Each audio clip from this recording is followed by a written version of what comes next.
Bakit gustong angkinin ng mga Hudyo ang bayan ng Jerusalem o makuha ang Masjid al-Aqsa na kung saan ito ay kapitolyo sa lugar ng mga Palestino?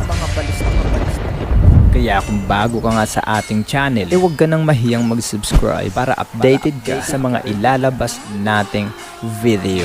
So let me explain. Ang paniniwala ng mga Hudyo sa lugar na Jerusalem ang siyang dating templo ni Propeta Solomon o tinatawag na The Promised Land, at noon pa man sila ay hindi nagwawagi na makuha ang lugar na ito. Noong unang panahon, ang mga Hudyo ay hindi naniniwala sa mga mensahe ng mga napiling propeta. Katulad na lamang ni Propeta Solomon o Propeta Moises, sinuway nila ang mga propetang ito at sila rin ang dahilan kung bakit si Jesus na anak ni Maria ay babalik dito sa mundo.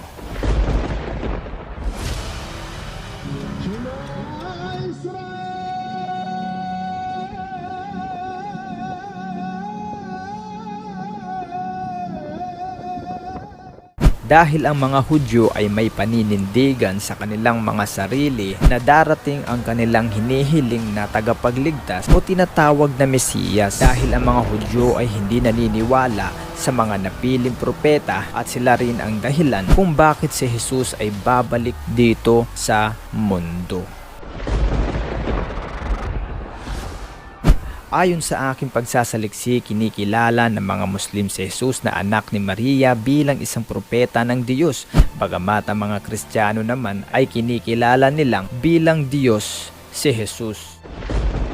Ngayon, ano ang paniniwala ng mga Hudyo kay Jesus? Jesus is a bastard, but I will have the last word. Jesus is a bastard. Ang paniniwala ng mga Hudyo kay Jesus ay hindi isang Diyos o isang propeta. Dahil sa hinihinala nilang maruming babae, si Birheng Maria na ina ni Jesus.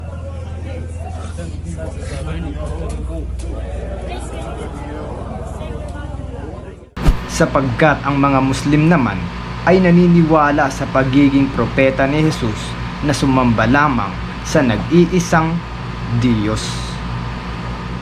At naniniwala rin ang mga Muslim na si Birheng Maria ay hindi isang maruming babae katulad ng hinihinala ng mga Hudahismo sa kanya. At dagdag ko pa, hindi rin naniniwala ang mga Muslim na anak ng Diyos si Jesus, bagkus ito ay isa lamang propeta sa kanila.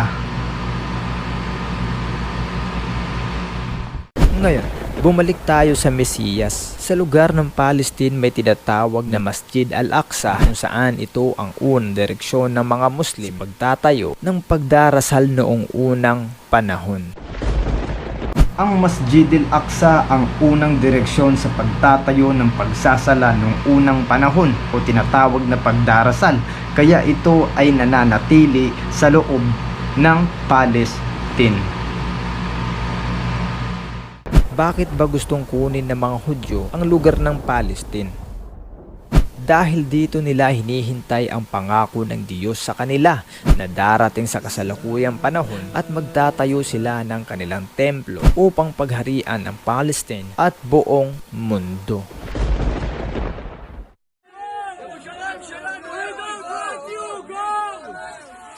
Sa banal na aklat ng mga Muslim, ang Mesiyas ay kinikilala nilang bilang si Masih ad-Dajjal o kinikilala naman ng mga Kristiyano bilang Bulaang Kristo.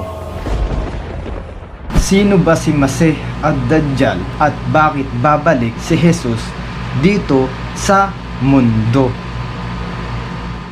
Si Masih ad-Dajjal ayon sa paniniwala ng mga Muslim ay magbabalik dito upang pagharian ang mundo.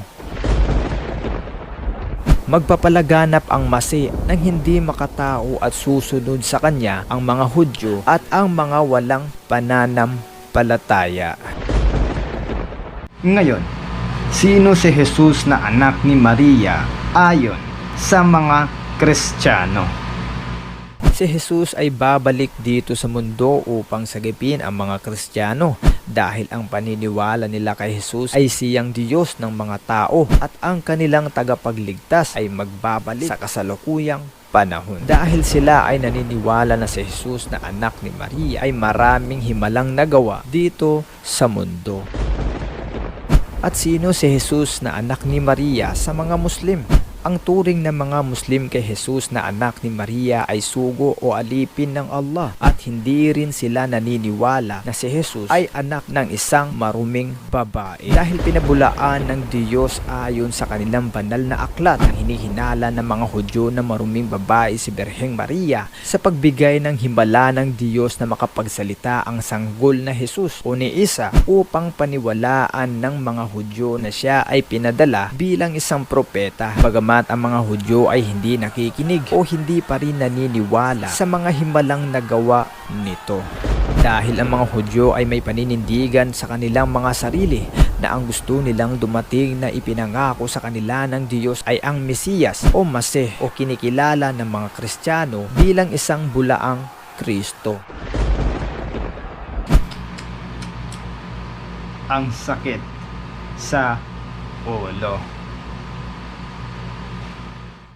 Kilala ang mga Hudyo sa mga banal na kasulatan na minahal ng Diyos o kinilalang mga taong napili ng Diyos. Bagamat sila rin ay may mga masidhing kaparusahan sa araw ng paghuhukom dahil sa pagsuway nila sa mga mensahe ng mga napiling propeta at si Jesus at ang bulaang Kristo o tinatawag na Masih ayon sa paniniwala ng mga Muslim. Sila ay magbabalik sa huling panahon at sila ay magtutuos dito sa mundo.